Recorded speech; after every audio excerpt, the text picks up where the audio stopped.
CB450. I think it's a 73 or a 72. In good shape.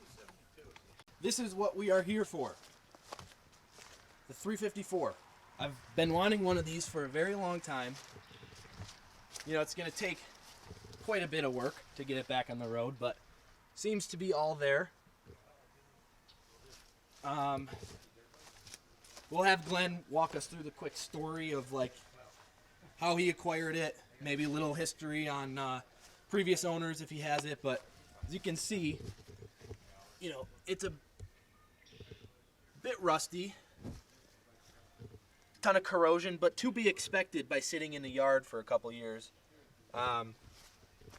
But oh, actually, oh, look at that, 77. That's the last time it looks like it was on the road. Or no, last time it was on the road was in 07, so wow. Slightly promising. This is where it is. All right, let's take a look at this. Roll it out, have a look. Really what we got.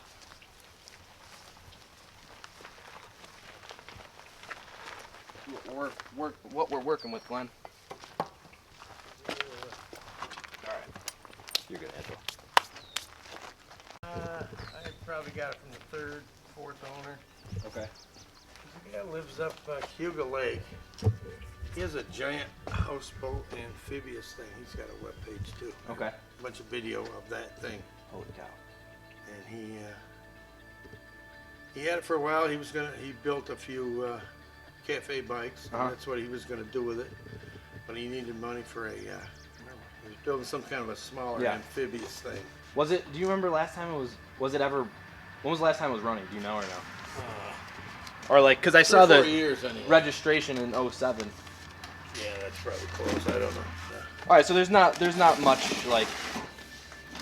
It kicks through. Carbs got to be gone through. You probably put points and clean the carbs that have run. Yeah. Change the oil, you know. Yeah. Check the tank inside. You know, you might have to stick some. I save old pieces of chain that I rattle around. Do you know? I mean, I don't know if you've put anything in it, but are there any holes in it or no? No. There might even be old gas in it. Yeah. It's been parked. And it's been sitting in the lawn for what, like a year or two? Since the last. When you picked it up. Last fall. Okay. Not long. It's just you can see I'm overrun with. Oh, I can see that. Yeah. See my little Buell up there? Yeah. Come take a look in here. Probably from something. Harley. What is that? That is a Buell Oh, Blast. that's a Buell. Like a 500. I didn't build that. Somebody else did. Yeah. Hopefully the fellow will see this. I'd love to hear from him. I bought it from one or two owners between the builder. Yeah. Oh my gosh! Look at all the tanks. That's my wind chime room. Look at all the tanks. Land Bro. comes through. Yeah. Take a right. This big room is way to your right. all the way over. Look at that. There's a bigger room? Holy shit! So there's like 30, 40 bikes in there. Look at all the pipes. Yeah. This is wild. Thank you. This is wild. Holy shit. Oh my god, Angela, look at these XS's. Wow. Alright, the condition of the bike is for a different story. But this place is so cool, and one thing I have to really point out here is meeting Glenn, coming to this experience, it's great to have a contact like this who has a ton of parts, a ton of bikes always laying around, where if we ever want to do customer builds, we know where we can get donor bikes and help people find their bikes that they want to build, and have a good, it's nice to have those contacts of people that have yards like this, right? And to me, this is like glory. This is, I'm sure you guys are like tweaking out in some capacity, because look at like bikes on bikes on bikes on bikes. And before we really get into the nitty gritty of the 350, Glenn kind of gave a quick little rundown of the story. Bought it from a guy local about a year and a half ago. He was going to turn it into a cafe. I don't think it's been on the road since 07, so it's going to take some time, but motor spins, tank needs to be cleaned, probably new points, spark, hopefully. I don't know. We'll see if we can get it running, and if not, maybe one of you wants to buy it. We'll see. But yeah, isn't this like, wow. We have like probably, look at all these pipes. Look at all these, like, look. Lots of pipe. Lots of pipe's always a good thing. Look. XS 650. Holy cow. Oh, we got another 550 motor on the ground. Motor Gucci? Huh? Motor Gucci. Where? Right there. Right in Where? front of you. Right. You're on top of it. Wow. Oh my gosh, this is a I mean, that thing's shot, but yeah. Oh yeah, it's a T3. 850 T3. Yeah. Yeah, great bike. Huh. Not my wheelhouse, but all right, let's go back. Let's walk back. Look at all the gauge clusters. CB350 swap times. Oh my gosh. Yeah. Hardtail. Oh my god, badass. Hardtail. Look at how they have the suspension set here. Get it now. Vroom vroom. I think I paid like $850 for the damn thing, so I'm not making much off you, but. And these are great little cafe bikes if you don't make it original, you know. Did you put it Oh no, there's a key broken in it. Okay. Airbox is there. Yeah, most everything's there. Untouched anyway. Mm-hmm. So whatever you have to replace. Yeah, it didn't do it any good sitting another year outside, that's for sure. Was it like this when you got it, or not so much? It wasn't quite as bad. I haven't looked at it in quite a while. But Yeah. which, that's a dirt bike. Yep. A lot of people like rebuilt them. R90. Oh wow. That's a Buell Shit. 1200. Dude, this is That's the bomber. It's got a T500 motor in it. Oh yeah. So, Oh that's nice. pretty original. I have the original motor up back, but it's toast.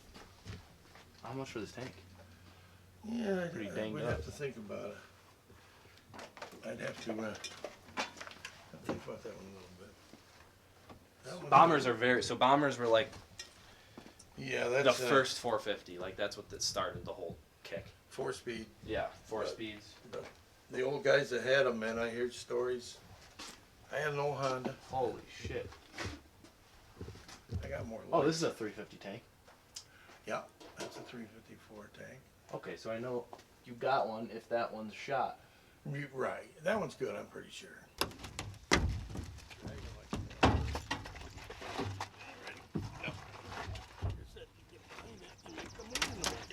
Vroom vroom.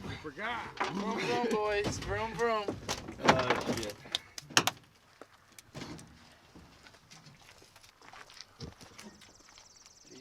Thank you. Thing goes 220 miles per hour. I know. What do you want to do with this thing? All right, everyone. As you can see, we have the 354 loaded up in the flatbed. I'm pretty excited because the motor spins. There's 7,000 miles on it, and there's oil in it. The tank just needs to be cleaned out, carbs cleaned, and I'm like 92.5% sure that this thing will fire up no problem. We met Glenn. We met Glenn's beautiful inventory and graveyard at the same time. A lot of bikes that he owns. So if anyone needs any bikes of any sort, donor bikes, and you're in the New York area or elsewhere, hit me up and I'll be able to get you in contact with him. He's a great guy, has a whole ton of parts, tanks, pipes, bikes, frames, motors, everything you can imagine for these vintage bikes, he has them all. Anything from BSAs to Moto Guzzis to Harleys to CBs to XSs, he's got it all. Hit me up if you have any questions or want me to put you in contact with him. But needless to say, this thing is in fair condition. Like, it's nothing special. But my intentions with it are to do the bare minimum, spend the bare minimum amount of money to get it running and like sort of riding. The front brake needs to be rebuilt, obviously. Everything needs to be scotch-brighted through and cleaned up, get the rust and corrosion off as much as possible. Engine, we're going to do the bare minimum to get it running. There's 7,000 miles on it, so it should be dialed in, ready to go. Not too much involved. But yeah, as you can see, it's all there. Side covers, tank, the paint, the pinstriping, the sticker on the tank is all there. Speedometers are in good shape. Like, even though it's all rusty and in very mediocre shape and it's been sitting outside for the last 2 years, it is very promising, to say the least, that it will at least run and fire. So super pumped on that. We're going to do a Will It Run series, nothing crazy. And if you guys are interested, follow along, subscribe, like this video, because there will be a ton of videos on this CB350 coming back to life and being revived to see the road and to live another day. But In the meantime, we're going to head back home to the shop, hang out with the boys, crack a beer, talk solutions and vibes of what we want to do with this thing. And I'm thinking more of a restoration rather than a cafe, but who knows? We'll see. But yeah, let's take one quick little walk around. The seat's in great shape, no tears, just needs to be revived. The leather needs to be revived. The pipes are, again, no massive holes that I can see, so that's good. If you come back here, you can see on the license plate it has not been on the road allegedly since '07. So that's, you know, whatever. And then also there's a registration sticker from Pennsylvania in 1977, 1978, which is also pretty sweet. But yeah, look at the back of the seat. You can see the Honda logo. It's all in good shape. And then you come around this side, you know, chain guard, some rust. All you need to do is spit shine it, throw some paint on there. Pipes are all good. Corrosion on the engine. Needs a battery. I got a petcock rebuild kit from him as well. Glenn, nice guy. Thank you, Glenn, for the facilitation. It seems like there's a cylinder 1 head gasket leak. But, you know, we'll have to see once we get it running. Not a big deal. And the front forks are not seized, which is probably my favorite thing of buying any of these bikes because I hate rebuilding the front forks. It's just kind of like one of my little pet peeves. But yeah. Anyways, guys, we are in the middle of New York where all of the best barn finds are found. I'd consider this a complete barn find. We're going to do a Will It Run series. Stay tuned. In this episode, we're just picking up the bike and we're going to go through our thoughts on what we like and what we have. And so future plans. With that, we're going to head back to the shop, unload the bike, and tune back in with you shortly.